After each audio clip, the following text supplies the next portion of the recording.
The scent of pine and wet earth filled my lungs as I stood on the balcony of the pack house, my fingers curled around the rough wooden railing. Dawn painted the sky in shades of lavender and gold, but the beauty did little to soothe the anxiety churning in my stomach. Today marked the 5th anniversary of my ascension as Luna of the Silver Crescent Pack. 5 years since James had chosen me, the unlikely human among wolves, to stand by his side. 5 years of proving myself worthy every single day. I brushed my pale blonde hair from my face, tightening the belt of my robe against the morning chill. Below, pack members were already setting up for the celebration in the central clearing, hanging lanterns, arranging tables, preparing the fire pit for tonight's feast.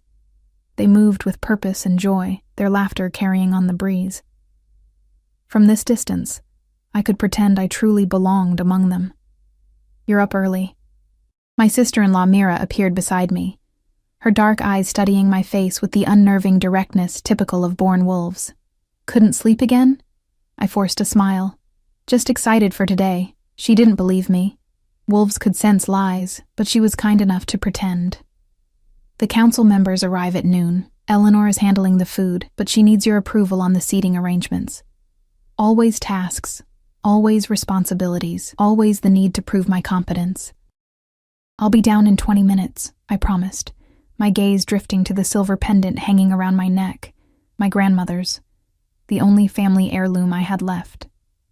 She'd given it to me the day before she died, pressing it into my palm with trembling fingers.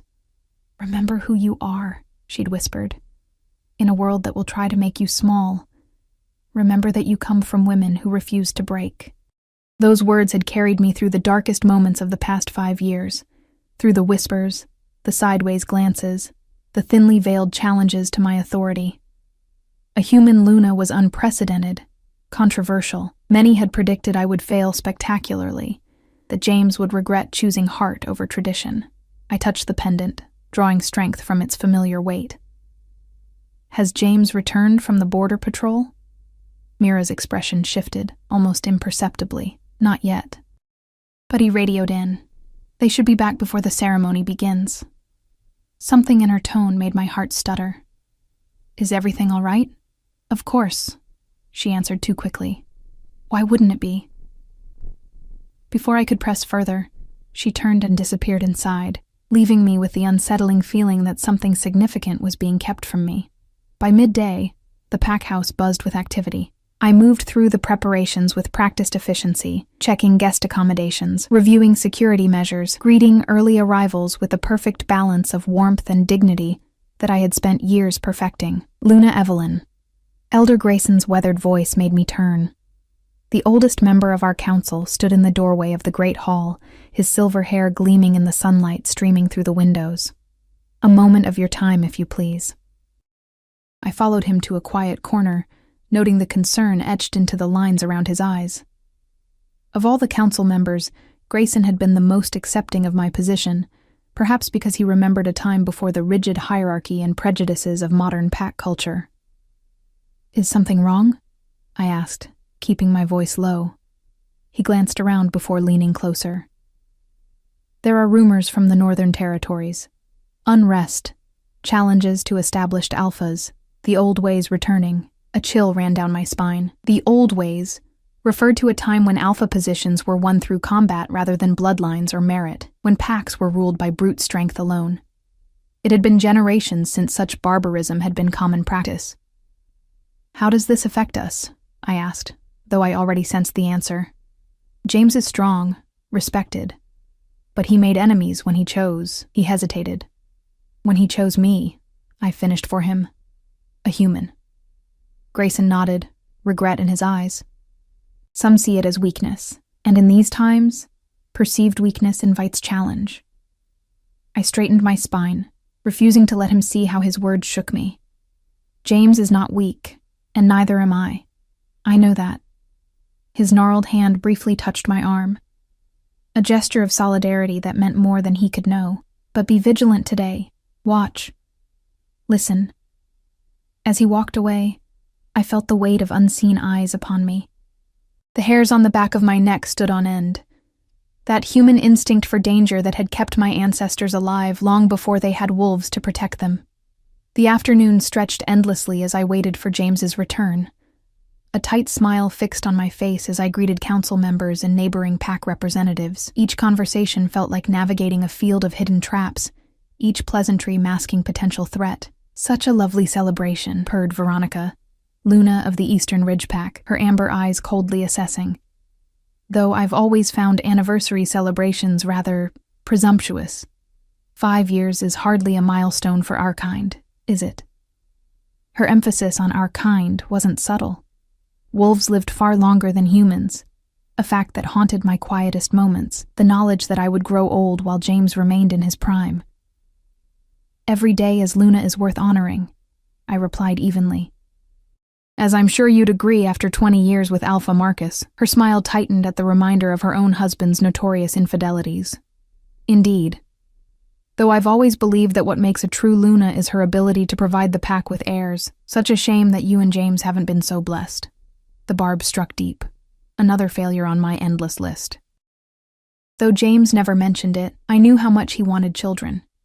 Knew how the pack whispered about my apparent inability to conceive. Another sign that humans and wolves weren't meant to unite. I was saved from responding by the sudden commotion at the main entrance. Raised voices, hurried footsteps, the unmistakable energy that accompanied an alpha's presence. My heart leapt. James was home. I excused myself and moved quickly through the crowd, relief washing over me. Whatever tensions the day held, whatever warnings Grayson had shared, everything was manageable with James at my side. 5 years together had forged us into a formidable team, our bond stronger than the doubts that constantly swirled around us. I rounded the corner into the main hall and froze. James stood in the entrance, tall and commanding as always, his dark hair wind-blown from the journey, his face bearing the weariness of the border patrol. But it wasn't his appearance that stopped me cold. It was the woman at his side. She was stunning, impossibly beautiful in that ethereal way unique to female wolves. Long copper hair cascaded down her back, her posture radiating both strength and grace. But it was the way she stood beside James that sent ice through my veins. Comfortable, familiar, her hand lightly touching his arm as she laughed at something he said. And worse, the way he looked at her, with a mixture of respect and something else I couldn't name, something that made my stomach knot painfully. The hall had gone silent, all eyes darting between the three of us. I felt each stare like a physical touch, measuring my reaction, waiting for the human Luna to break. I approached them with measured steps, summoning every ounce of dignity I possessed. James's eyes found mine, a flash of guilt darkening his features before his alpha mask slipped back into place. "Evelyn," he said, his voice carrying the authority that had first made me fall in love with him. "I'd like you to meet Arya Blackwood, daughter of Alpha Rowan from the Northern Pack." The Northern Pack, the source of the unrest Grayson had warned about. The woman, Arya, extended her hand, her smile revealing perfect white teeth.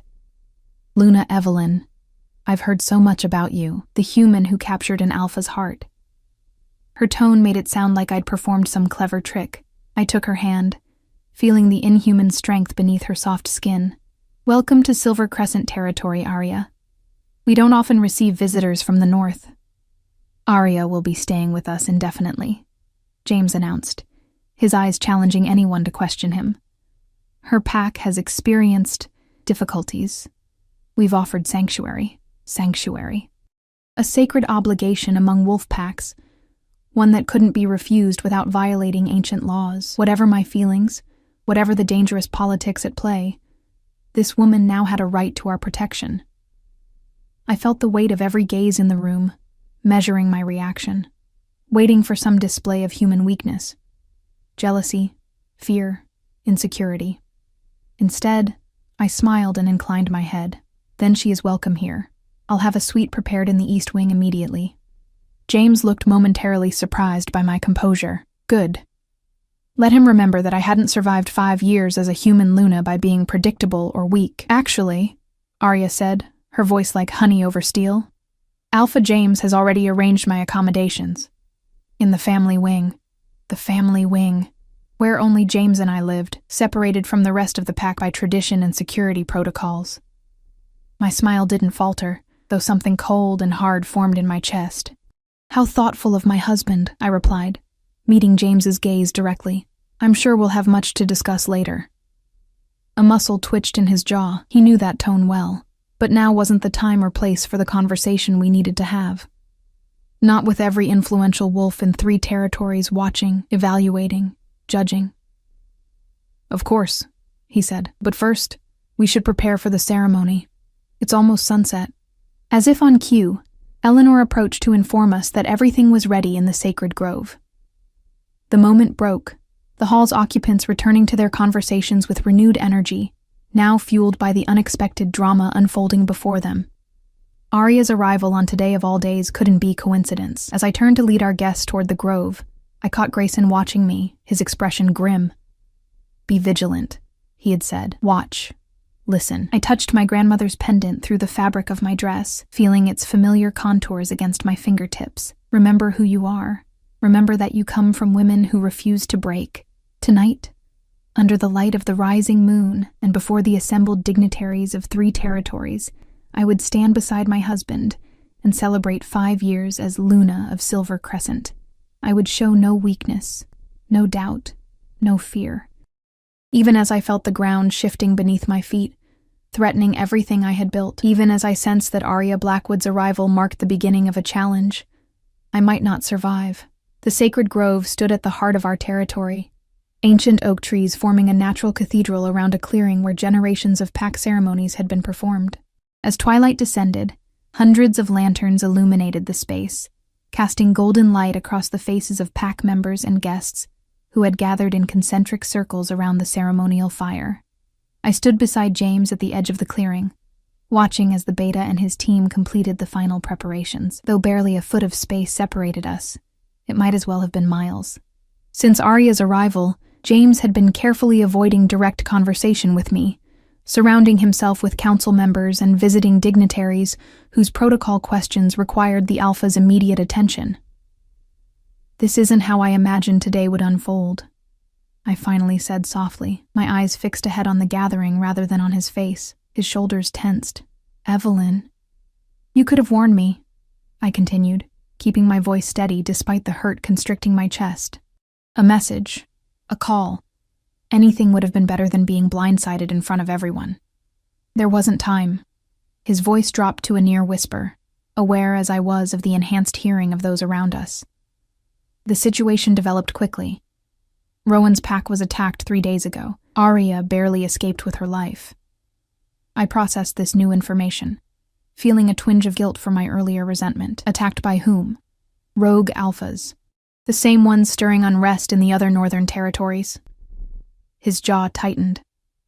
They killed her father, took control of the packlands. Despite my complicated feelings about Arya, sympathy rose within me. To lose her father and her home in one violent sweep, I understood that particular pain all too well.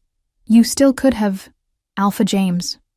Arya's melodious voice cut through our hushed conversation as she approached, resplendent in a deep green dress that emphasized her lithe figure and complemented her copper hair. The council is asking for you. Something about the ceremonial blessing. James nodded, his expression shifting to the impassive mask he wore for official duties. We'll continue this discussion later, he murmured to me before following Arya toward the waiting elders. I watched them walk away, noting how naturally they moved together, how the pack members they passed straightened respectfully, not just for their alpha, but for the wolf-born woman at his side.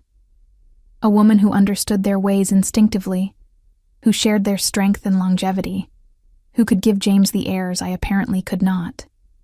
She's quite impressive, isn't she? I turned to find Veronica beside me, her smile sharp as a blade. Alpha Rowan's daughter was renowned even beyond the northern territories.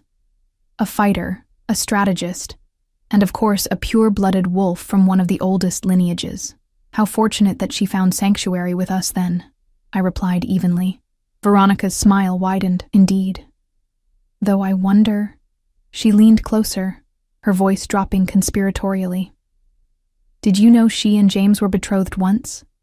Years ago, before he met you, their fathers had arranged it when they were barely more than cubs. The revelation hit like a physical blow, though I kept my expression neutral through sheer force of will. Ancient history, then.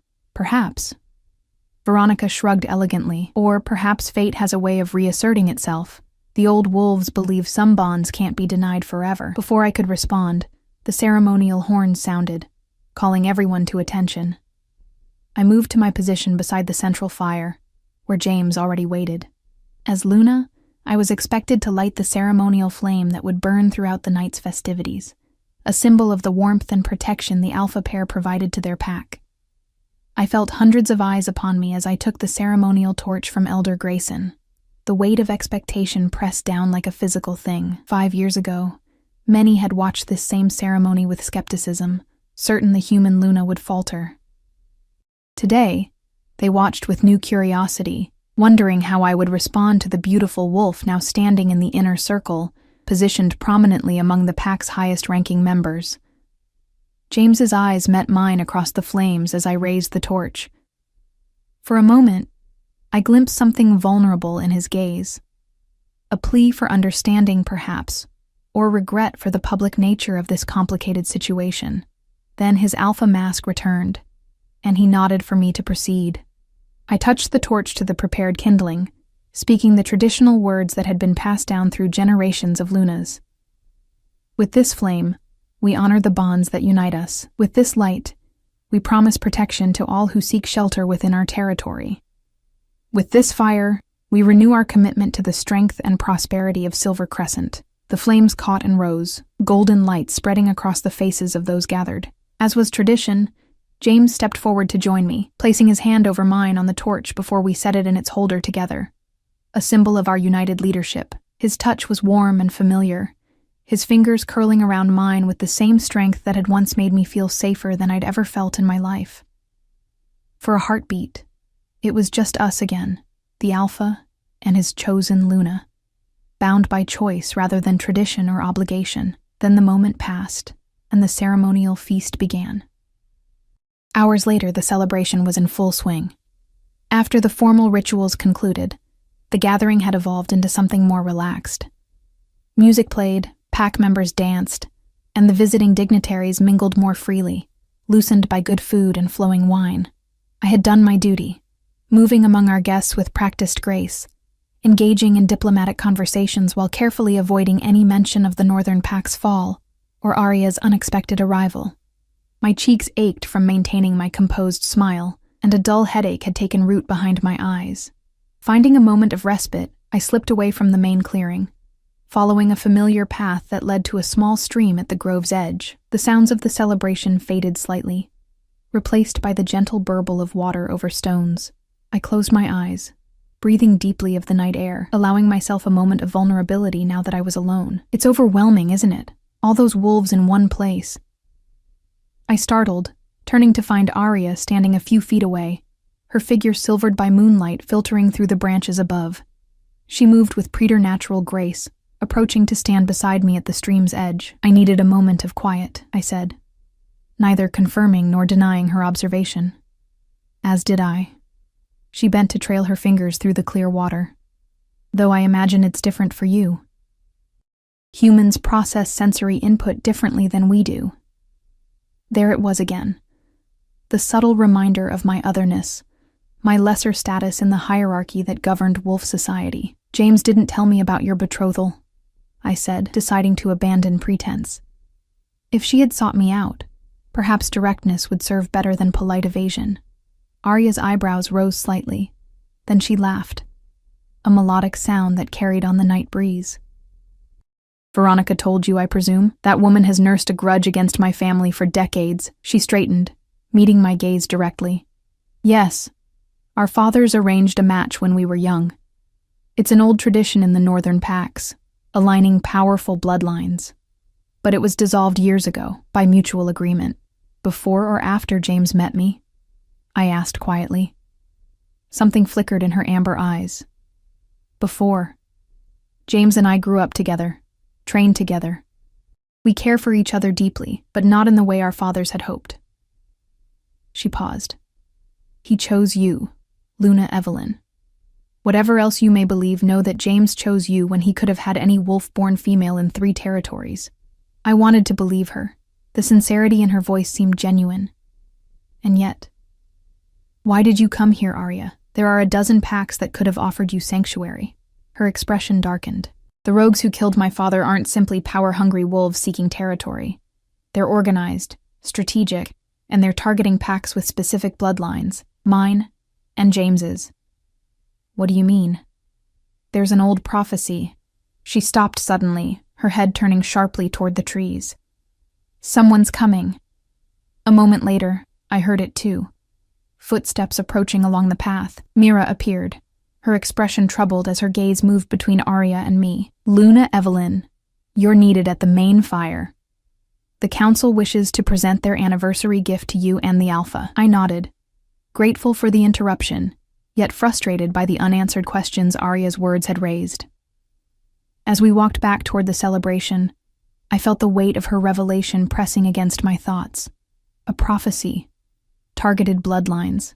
The attack on her pack connected somehow to James and Silver Crescent. The implications were troubling, suggesting that Arya's presence here wasn't simply about sanctuary, but about something deeper and potentially more dangerous. The remainder of the night passed in a blur of ceremonial duties and diplomatic conversations. Though I searched for an opportunity to speak privately with James, he remained surrounded by council members and territorial representatives, engaged in discussions that looked increasingly serious as the night wore on. It was past midnight when I finally retreated to our quarters in the family wing, exhaustion settling into my bones. The rooms felt different somehow. Knowing that Arya now occupied a suite just down the hallway, her presence and intrusion in the private space that had been exclusively ours for 5 years, I changed into a silk nightgown and sat at my vanity, methodically removing the elaborate braids that had held my pale blonde hair for the ceremony. In the mirror's reflection, I caught sight of the ceremonial gift the council had presented, a beautifully crafted silver circlet, its design incorporating both the crescent moon of our pack and subtle symbols of my human heritage. A gesture of acceptance, Elder Grayson had called it, a recognition of 5 years of dedicated service as Luna. The irony wasn't lost on me, receiving this symbol of acceptance on the same day another woman had entered our territory, a woman who represented everything I could never be. The door opened, and James entered. He looked tired, the weight of Alpha responsibilities evident in the set of his shoulders. Our eyes met in the mirror, and for a moment, neither of us spoke. The ceremony was beautiful, he finally said, removing his formal jacket. You handled everything perfectly, did I? I set down my brush, turning to face him directly. Even the unexpected arrival of your former betrothed? He sighed, running a hand through his dark hair. Veronica told you. Should I have heard it from you instead? It was arranged by our fathers when we were children, dissolved before I even met you. He moved closer, his expression earnest. It meant nothing, Evelyn. And now? What does her presence here mean now, James? I stood, facing him squarely. She said something about a prophecy, about targeted bloodlines, that the attacks in the north aren't random. Surprise flashed across his features, followed quickly by concern. She shouldn't have told you that. Why not? If our pack is in danger, if you're in danger, don't I deserve to know? His expression hardened. The council agreed it was better to keep this information contained until we understand more. It's pack business, Evelyn. The word struck like a physical blow. Pack business. The subtle line that had always existed between us. Despite our marriage, despite my position as Luna, there were aspects of wolf society that would forever remain slightly beyond my grasp. Secrets and traditions that belonged to those born into the pack, rather than those who married into it. I am your Luna, I said quietly, hurt and anger twining together in my chest. For 5 years I have stood by your side, learned your ways, earned the respect of our pack, and you still see me as an outsider. That's not what I meant. He reached for me, but I stepped back, maintaining the distance between us, isn't it? Be honest, James. If Arya had come to you before we met, if your betrothal hadn't been dissolved, would you have chosen me?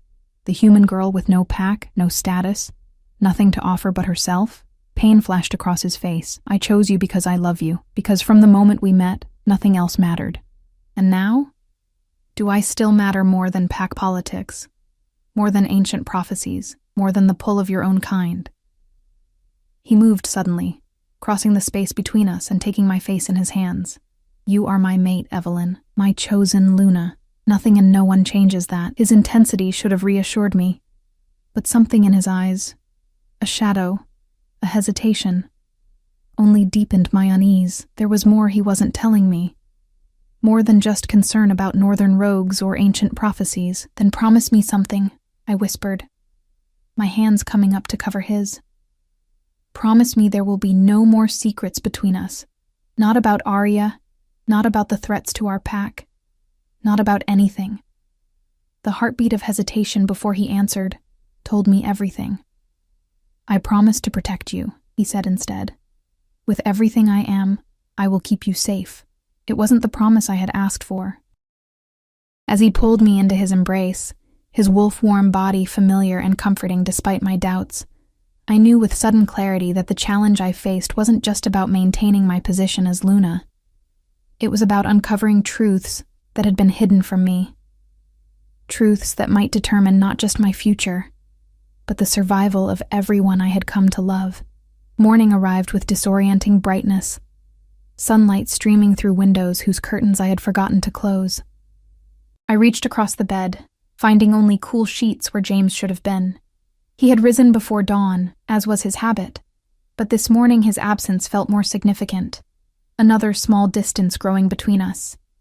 I dressed simply in jeans and a soft sweater, forgoing the more formal attire expected of the Luna during official pack functions.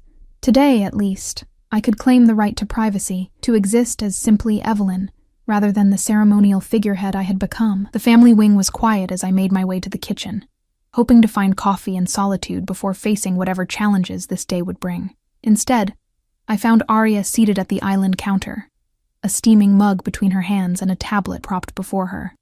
She looked up as I entered, no surprise in her expression. She would have heard my approach long before I appeared in the doorway, another reminder of the enhanced senses I would never share. "Good morning, Luna Evelyn," she said, her voice carrying that natural melodic quality unique to wolf-born females. "I hope I haven't intruded on your morning routine." "Not at all," I lied, moving to the coffee maker with practiced casualness. "Did you sleep well?" "As well as can be expected," she gestured to the tablet. "I've been reviewing the reports from the Northern Territories. 3 more packs have fallen in the last week." I paused, my hand halfway to the coffee pot. 3 more? How is that possible? These aren't ordinary challenges. She swiped across the screen, bringing up a map dotted with red markers. The rogues are organized, moving with strategic precision. They strike at night, overwhelming pack defenses before anyone realizes what's happening. I poured my coffee and approached cautiously, studying the map over her shoulder. The pattern of red markers formed a clear southward progression, moving steadily closer to Silver Crescent territory. "They're coming here," I said softly, the realization settling like ice in my stomach. Arya's amber eyes met mine, devoid of their usual guardedness. "Yes. It's only a matter of time. Does James know about these new attacks?" "He called an emergency council meeting at dawn. They've been in session for hours." A meeting I hadn't been informed of, despite my position as Luna. The hurt must have shown on my face, because Arya's expression softened slightly. "He's trying to protect you," she said, though whether it was explanation or justification remained unclear. "By keeping me ignorant, that's not protection. It's patronizing." I set my mug down with more force than intended. "I need to know what we're facing. What do these rogues want? Why are they targeting specific bloodlines?" Arya studied me for a long moment, seeming to weigh some internal decision. Finally, she sighed. "How much do you know about wolf history? Not the sanitized version humans are told, but the true history." "Probably less than you think," I admitted. Despite 5 years as Luna, there were aspects of pack history and tradition that remained shrouded, topics that fell silent when I entered rooms, ancient texts in languages I couldn't read. She nodded, as if my answer confirmed something. Centuries ago, before wolves and humans established their uneasy coexistence, our kind was different. Stronger, more connected to the primal magics that first created the shift between forms. Magic? I couldn't keep the skepticism from my voice.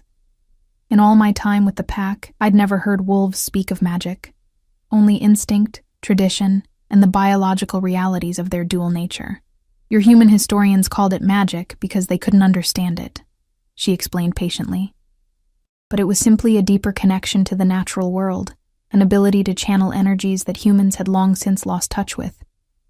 I listened, fascination overcoming my initial doubt.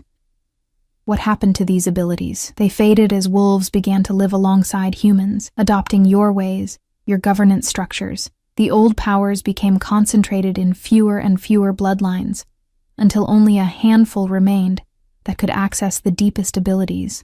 Bloodlines like yours and James's, I guessed, remembering her words from the night before. She nodded. There's a prophecy, ancient, nearly forgotten except among the eldest wolves, that speaks of a time when the old powers would return in full strength. When the right bloodlines converge, under the right circumstances, and these rogues, they want to prevent this prophecy? No. Her voice dropped lower. They want to control it, to harness the power for themselves by eliminating all other eligible bloodlines and forcing unnatural bonds. The implications settled over me like a shroud. So they killed your father, and they'll kill James if they reach our territory. She finished grimly. Unless we can unlock the power of the prophecy first. My coffee grew cold, forgotten. As Arya explained more about ancient rites, bloodline convergences, powers that had become the stuff of legend even among wolves. With each new revelation, the distance between my human understanding and the mystical reality of wolf heritage grew more pronounced. There's one more thing, Arya said finally, her expression turning hesitant. The prophecy speaks of a catalyst, someone who stands between worlds, neither fully wolf nor fully separate from wolf-kind. Someone who can channel the converging energies without being consumed by them. Understanding dawned slowly, disbelief warring with a strange sense of inevitability. A human Luna, she nodded, her eyes never leaving mine. Now you understand why James chose you, why it had to be you. The weight of her words crashed through me like a physical blow. My fingers instinctively found my grandmother's pendant, clinging to its familiar contours as my world tilted on its axis.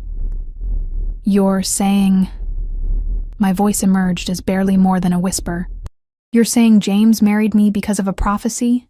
That everything, our meeting, our relationship, these 5 years, was orchestrated to fulfill some ancient wolf prediction? Compassion flickered across Arya's perfect features. I'm saying that fate brought you together for a reason greater than either of you understood. The bond between you is real, Evelyn. I've seen how he looks at you. But your union serves a purpose beyond personal happiness. Before I could respond, the kitchen door swung open. Mira entered, her expression grave as her gaze moved between us. Luna Evelyn, she said formally. The council requests your presence immediately. I rose, grateful for the interruption, yet shaken to my core by Arya's revelations. As I followed Mira through the corridors of the pack house, my mind raced with implications and questions. Had James known all along? Had his love for me been genuine? Or merely the fulfillment of duty to an ancient prophecy? And most disturbing of all, if my purpose as Luna was to serve as this mystical catalyst, what would be required of me when the moment of convergence arrived? The council chamber was a circular room deep within the pack house, its walls lined with ancient timber, and adorned with the symbols of each Silver Crescent Alpha dating back centuries. 12 chairs formed a ring around a central stone table, 11 for the council members, 1 larger chair for the Alpha. As I entered, the intense discussion fell silent, all eyes turning toward me. James stood at the head of the table, his posture rigid with tension. The council members' expressions ranged from concerned to openly hostile, and I immediately sensed that my arrival had interrupted something significant. Luna Evelyn, Elder Grayson greeted me, the only one to rise at my entrance. Thank you for joining us.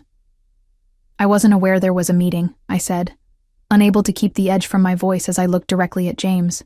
Despite my position as Luna, a muscle twitched in James's jaw. The situation developed quickly. There wasn't time. There's never time, is there? I interrupted, surprising even myself with my boldness. 5 years of careful diplomacy and measured responses, shattered by the revelations of the morning. Just as there wasn't time to warn me about Arya's arrival, or to explain about the prophecy, or to tell me that our marriage was arranged by fate rather than choice. Shock rippled through the room. Council member Helena, always the most traditional and least accepting of my position, drew in a sharp breath. "You told her about the prophecy?" she demanded, glaring at James. "I did." Arya's voice came from behind me as she entered the chamber, uninvited but moving with the confidence of one born to leadership. She deserved to know. "It wasn't your place," James growled, true anger flashing in his eyes. "If not me, then who?" Arya challenged, moving to stand beside me in a show of solidarity I hadn't expected. "You've kept her in the dark for 5 years, James. How can she fulfill her role in the prophecy if she doesn't even know it exists?" "Enough!" James's voice carried the alpha command, a power that made even the eldest council members flinch. But I stood unmoved, the one person in the room immune to the compulsion woven into his tone. Into the tense silence that followed, I spoke quietly but firmly. "I want to know everything, now. No more half-truths, no more protection, no more secrets kept for my own good. If I am to stand as Luna of this pack, if I am to be the catalyst this prophecy demands, then I deserve the full truth." The council members exchanged glances, a silent communication passing between them. Finally, Elder Grayson sighed and gestured to an empty chair. "She's right," he said, his weathered voice carrying the weight of authority that came with age. "The time for secrets has passed. The rogues crossed into neighboring territory last night. Our scouts estimate they'll reach our borders within days." I took the offered seat, feeling the gravity of the moment settle around me. For the next hour, I listened as the council laid out the full history of the prophecy, the nature of the ancient powers it promised to restore, and the desperate plans the rogues had set in motion to seize those powers for themselves. The convergence must happen at the sacred grove, during the blood moon, Helena explained, her initial hostility fading as she warmed to the subject of ancient wolf lore. 3 nights from now, the Alpha's bloodline and the Northern Alpha's bloodline, united in purpose, with the human catalyst channeling the energy. "And what happens to the catalyst during this convergence?" I asked, the question that had been burning in my mind since Arya's revelation. A heavy silence fell over the room. Elder Grayson looked away, unable to meet my eyes. Helena studied her hands. Even Arya's confident posture faltered slightly. "We don't know for certain," James finally said, his voice gentler than it had been since the council meeting began. "The prophecy isn't clear on that point." But the averted gazes and uncomfortable silence told me what they were unwilling to say aloud. The catalyst, the human standing between worlds, might not survive the channeling of such powerful energies. "I see," I said softly, the final piece falling into place. This was why James had been so protective, why he had kept me ignorant of the prophecy despite my position as Luna. Not just to shield me from pack politics or complex wolf history, but to postpone the moment when I would have to choose between my life and the salvation of the pack. "There must be another way," James insisted, his hands flat on the table before him. "We have 3 days. The archives might contain alternatives, rituals that were forgotten or mistranslated." "There is no other way," Helena interrupted, her voice uncharacteristically gentle. "The bloodlines must converge through the catalyst. It is as it has always been foretold." I felt strangely calm as I absorbed this information, the panic I might have expected replaced by a crystalline clarity. "If I refuse? If I choose not to participate in this convergence? Then the rogues will reach our territory," Arya answered, her amber eyes solemn. "They'll kill James, slaughter anyone who resists, and force a corrupt convergence that will twist the returning powers toward darkness. What follows would make human history's darkest chapters seem like children's tales. The weight of hundreds of lives, the pack members who had become my family, the neighboring communities who depended on our protection, even the human settlements that existed in uneasy proximity to wolf territories, settled onto my shoulders. "I need time," I said finally, rising from my chair. "Time to think, to understand what's being asked of me." James moved toward me, concern etched deeply into his features. "Evelyn." I raised a hand, stopping him. "Not now, James. For once, please. Just give me the space I'm asking for." Without waiting for a response, I turned and left the council chamber, my steps quickening as I moved through the corridors of the pack house. I needed air, distance, somewhere to process the impossible choice laid before me. I found myself at the edge of the training grounds, a large clearing where pack members honed their fighting skills, and young wolves learned to control their shifts. At this hour, it was deserted. The morning's training sessions concluded, and the afternoon's not yet begun.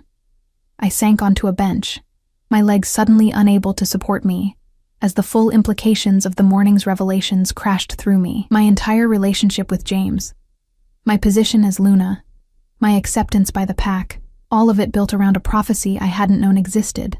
My purpose not to love and be loved, but to serve as a mystical conduit for powers I couldn't comprehend. And in 3 days, under the blood moon, I would face a choice between my life and the survival of everyone I had come to care for. It's a lot to process, isn't it? I looked up to find Elder Grayson approaching slowly. His aged frame stooped, but his eyes still sharp with intelligence and compassion. "Did James send you to convince me?" I asked, too emotionally exhausted for diplomacy. Grayson shook his head, lowering himself onto the bench beside me with a soft grunt of effort. "I came because I remember another human who once found herself entangled in wolf affairs beyond her understanding." I glanced at him in surprise. "Another human, Luna?" "No." He smiled gently. "My mother." The revelation startled me. Grayson had never mentioned his mixed heritage, though it explained his more accepting attitude toward me from the beginning. "She wasn't Luna," he continued, gazing across the training grounds with eyes that seemed to see into the past. "Just a village girl who caught the eye of a young wolf scout. Their love was forbidden then. The packs kept themselves separate from humans in those days, but they found a way."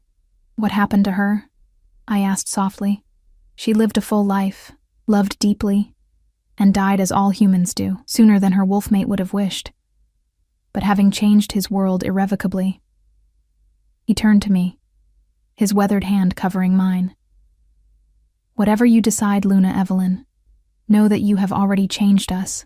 Your strength, your compassion, your very humanity has transformed this pack in ways that will endure regardless of prophecies or convergences." His words touched something deep within me, a reminder that my value existed beyond mystical predictions or ancient bloodlines, that I had built something real during my 5 years as Luna: connections, trust, a community that had slowly come to accept me on my own merits. "How can I make this choice?" I whispered, giving voice to the fear that clawed at my throat. "How can anyone be expected to sacrifice themselves, even for those they love?" Grayson's eyes held centuries of wolf wisdom tempered by human compassion.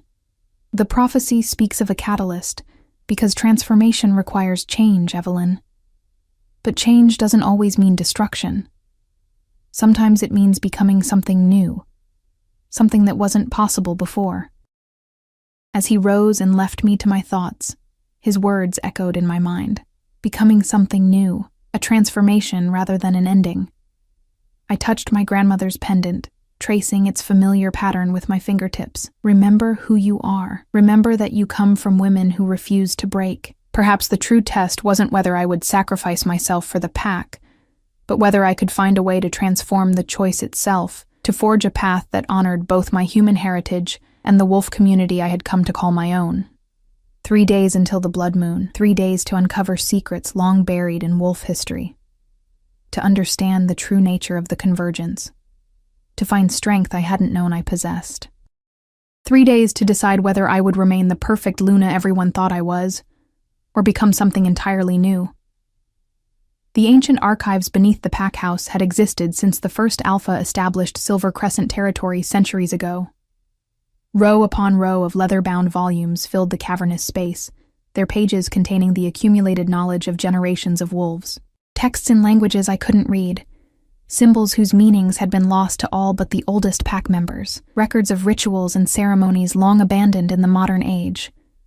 For 2 days, I had immersed myself in these archives, searching for answers, alternatives, anything that might illuminate the true nature of the convergence and my role within it. Elder Grayson had provided translations where needed, his knowledge of ancient wolf dialects proving invaluable as we pored over crumbling texts and faded manuscripts. "This is interesting," he murmured, hunched over a volume so old its pages threatened to disintegrate at his touch. The word they've translated as sacrifice in the modern telling of the prophecy. In the original text, it's closer to surrender or yielding. I looked up from my own research, hope flickering faintly. What's the difference? Sacrifice implies destruction, the loss of something precious for a greater purpose. His gnarled finger traced the ancient symbols carefully. But surrender suggests transformation. The catalyst doesn't die, but rather yields their current form to become something new. Become what, exactly? I asked, setting aside the tome I'd been struggling through. Grayson's expression grew troubled. That's less clear. The text speaks of neither human nor wolf, but something that bridges both worlds. A new kind of being, perhaps. The implications sent a shiver through me. To no longer be human, but not truly wolf either, something in between, something unprecedented. Would I still be myself? Would I retain my memories, my feelings, my love for James and the pack? Or would I be transformed into something unrecognizable, my humanity erased in service to the prophecy? Luna Evelyn. Mira's voice interrupted my spiraling thoughts as she appeared at the archive entrance. "The Alpha requests your presence. The scouts have returned with news." I exchanged a glance with Grayson before rising, my joints stiff from hours bent over ancient texts. "Thank you for your help," I told him quietly. "Please continue searching. If there's anything else about the nature of this surrender," he nodded, understanding my unspoken plea. "I'll find you the moment I discover anything relevant." James waited in his study, a Spartan room dominated by maps of pack territory and the surrounding lands. Arya stood beside him, both of them studying a topographical display with intense concentration. They looked up as I entered, and I was struck again by how naturally they fit together, two wolves born to leadership, sharing instincts and understanding I would never fully grasp. "The rogues have reached the eastern border," James said without preamble, his finger tracing a line across the map. "They'll be at the grove by tomorrow night." "The blood moon," I said softly. Arya nodded, her copper hair gleaming in the afternoon light streaming through the window. "They know the timing as well as we do. They'll try to corrupt the convergence, force it to serve their purposes." "How many?" I asked, moving closer to study the map. "At least 30, James answered, his expression grim. "Including 5 alphas who have killed to claim their power. Our pack is strong, but against that many power-drunk rogues." He didn't need to finish the thought. Even with our warriors and the handful of allies from neighboring packs who had arrived to stand with us, we would be outnumbered. The rogues would break through our defenses eventually, reaching the grove where the convergence must take place. "Have you made your decision?" James asked quietly, his eyes meeting mine for the first time since I'd begun my research in the archives. The question hung between us, weighted with everything unspoken. His fear for me, my lingering hurt at his years of secrecy, the love that had bound us despite the prophecy that had brought us together. "I'm still searching for alternatives," I answered carefully. "Elder Grayson has found discrepancies in the translations. The original text suggests the catalyst undergoes transformation rather than destruction." Hope flared briefly in James's eyes. "What kind of transformation?" "We don't know yet." I hesitated, then added, "But I won't let the pack fall to these rogues. Whatever happens tomorrow night, I'll stand with you at the grove." Relief and anguish warred in his expression. He reached for me, his warm hand cupping my cheek with a tenderness that made my throat tighten. "I never wanted this for you," he whispered. "When we met, when I fell in love with you, I knew about the prophecy, but I convinced myself it was distant, that we would find another way when the time came." "You should have told me," I said, the hurt still raw despite everything else we faced. "I know." His thumb traced my cheekbone gently. "I thought I was protecting you, but I was really protecting myself. From the possibility of losing you, from having to face what the prophecy might demand." Arya cleared her throat softly, reminding us of her presence. "I'll check on the perimeter defenses," she said, moving toward the door with characteristic grace. As she passed me, she paused, her amber eyes meeting mine with unexpected warmth. "For what it's worth, Luna Evelyn, I believe the prophecy chose well. Your strength isn't in claws or fangs or enhanced senses. It's in something far rarer among our kind. After she departed, James and I stood in silence, the weight of tomorrow's reckoning heavy between us. Finally, I reached up to cover his hand with mine, still resting against my cheek. "I need you to promise me something," I said quietly. "Whatever happens tomorrow night, whatever the convergence requires of me, promise you'll remember that I chose this, that I'm making this decision with open eyes." Pain flashed across his features. "Evelyn, promise me, James. I need to know that you won't spend eternity blaming yourself for a choice that is mine to make." After a long moment, he nodded, his eyes bright with unshed tears. "I promise."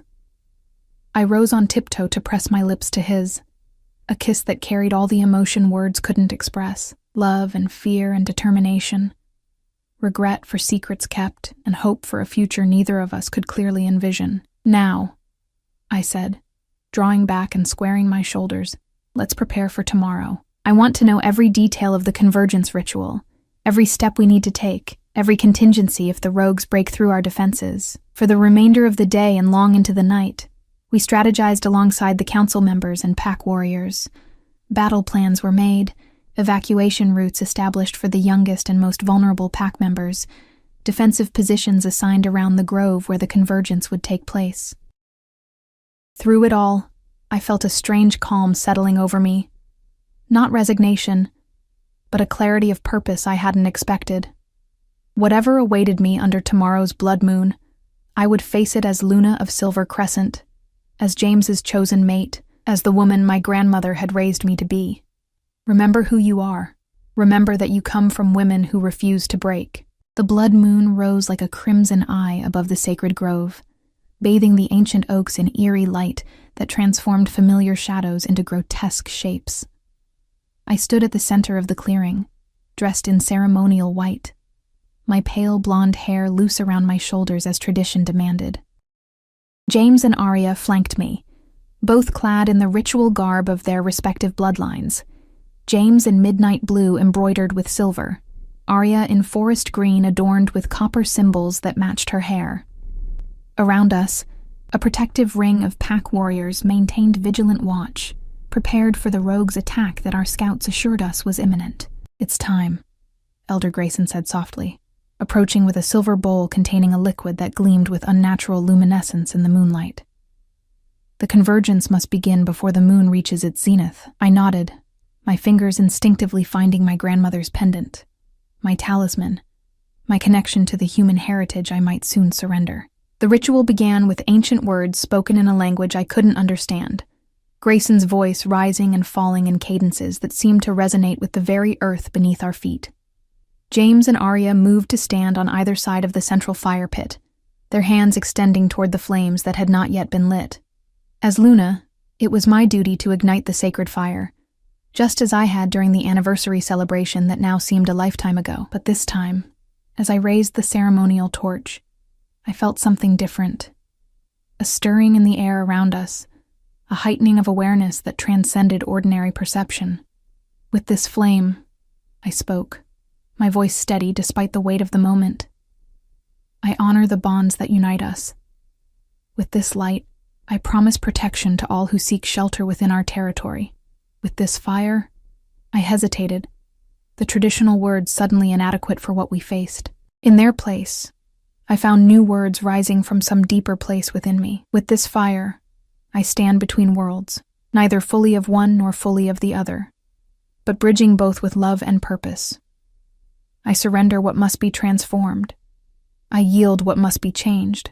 I become what is needed to preserve what matters most." As the torch touched the kindling, the flames that rose were not the warm gold of ordinary fire, but a startling white blue that cast sharp shadows across the faces of those gathered. The air around us seemed to thicken, reality itself bending slightly as the convergence began to take hold. James's eyes met mine across the supernatural flames, love and fear mingling in his gaze. Arya stood opposite him, her expression one of reverent concentration, as she began to channel the energies of her bloodline into the growing power between us. And then, the night erupted into chaos. The warning howl came from the eastern perimeter, a sharp, urgent sound that could mean only one thing. The rogues had breached our defenses. "Protect the convergence," James commanded, his alpha voice carrying across the grove as warriors moved to intercept the approaching threat. It must be completed, but completion required time.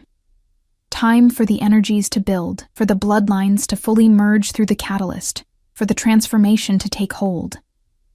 Time we suddenly didn't have. The first of the rogues burst into the clearing.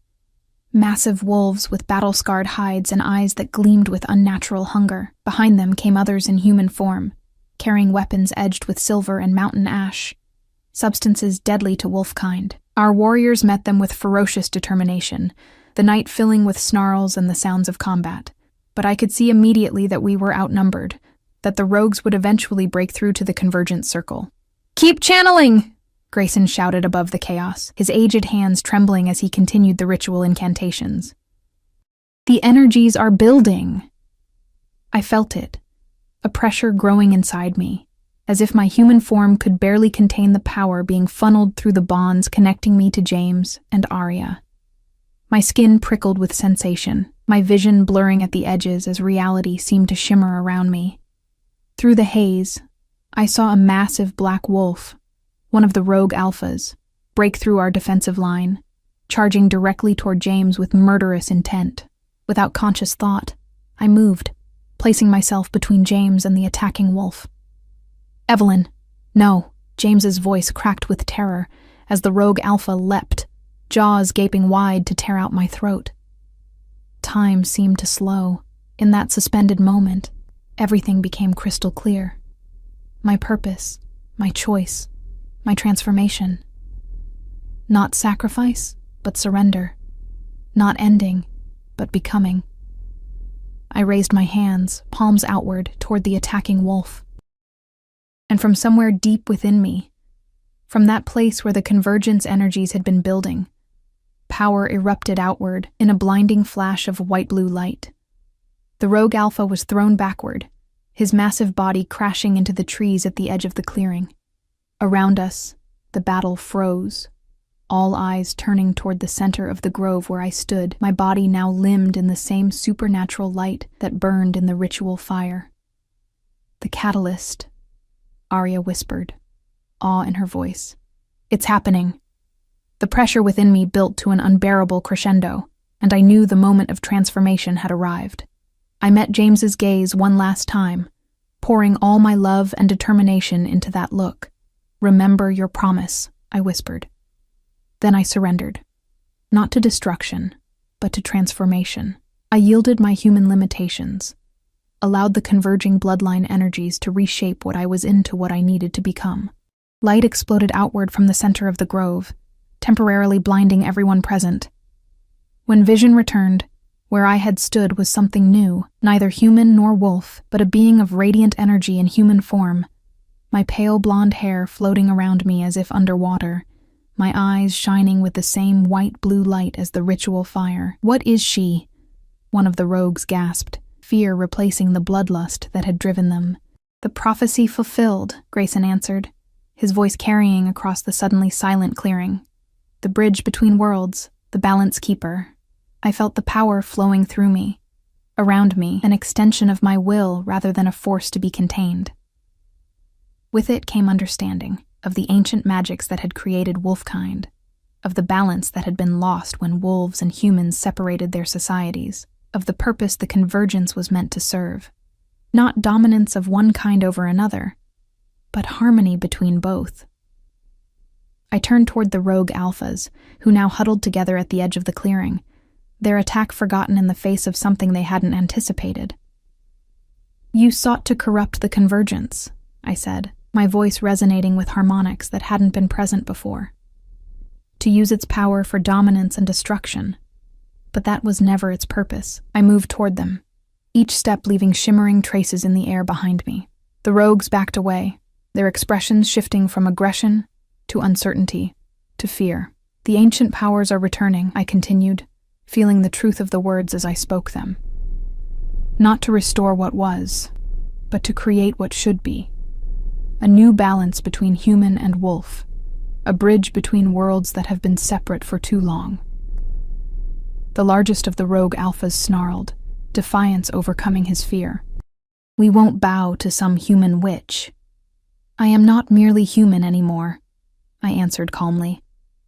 Nor am I witch or wolf. I am the catalyst transformed, the keeper of balance between kinds. To demonstrate, I extended my hand, focusing the energy that now flowed naturally through me.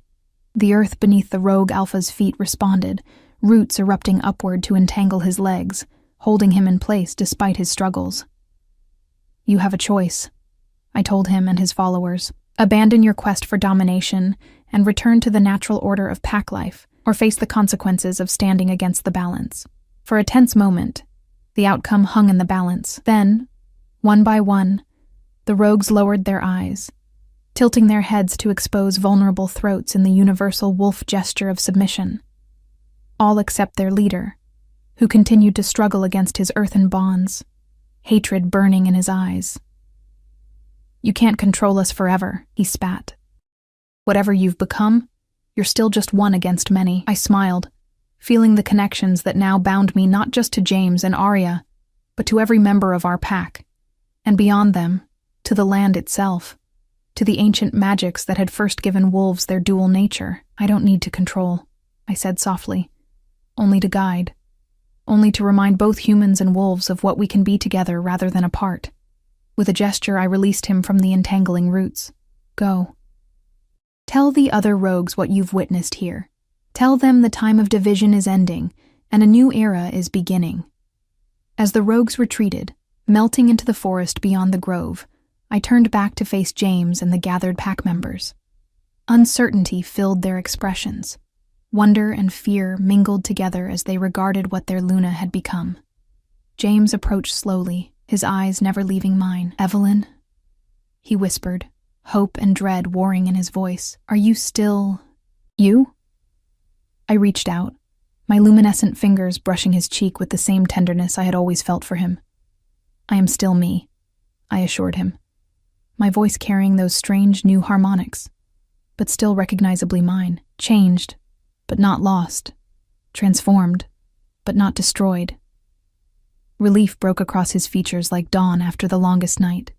He caught my hand, pressing it more firmly against his face, unconcerned by the otherworldly light that emanated from my skin. I thought I would lose you, he confessed, his voice rough with emotion. You never will, I promised. The convergence didn't take me from you. It gave me the ability to stay with you, to bridge the gap between your world and mine. Understanding dawned in his eyes. You won't age as a human would. No, I confirmed. I exist now between states, neither mortal nor immortal as wolves understand it, but something new. Something that can stand beside you for as long as you need me. Around us, the pack members who had witnessed my transformation began to approach cautiously. Arya came forward first, her amber eyes wide with wonder. The perfect Luna, she said softly. Not because you were flawless or because you conformed to what we thought a Luna should be, but because you were exactly what we needed. Human enough to understand compassion and adaptation. Strong enough to embrace transformation when it was required. Elder Grayson approached next, tears streaming down his weathered cheeks. My mother would have been proud to see this day, he said, the beginning of a new chapter for both our kinds. One by one, the pack members came forward, some kneeling in respect, others simply reaching out to touch my hand or arm, confirming for themselves that I was real, that the miracle of the convergence had truly manifested in their Luna. As the blood moon reached its zenith above us, its crimson light mingling with the white-blue radiance that now emanated from my transformed being, I realized that the prophecy had fulfilled itself in ways none of us had anticipated. Everyone had thought I was the perfect Luna until James brought another woman into our territory. But it was precisely that challenge, that catalyst within the catalyst, that had forced me to find my true strength, to embrace my purpose, to become something beyond what any of us had imagined possible. Not just the perfect Luna, but the bridge between worlds. Not just James's chosen mate, but the guardian of a new future for humans and wolves alike. Not just a woman who refused to break, but one who had learned to transform instead.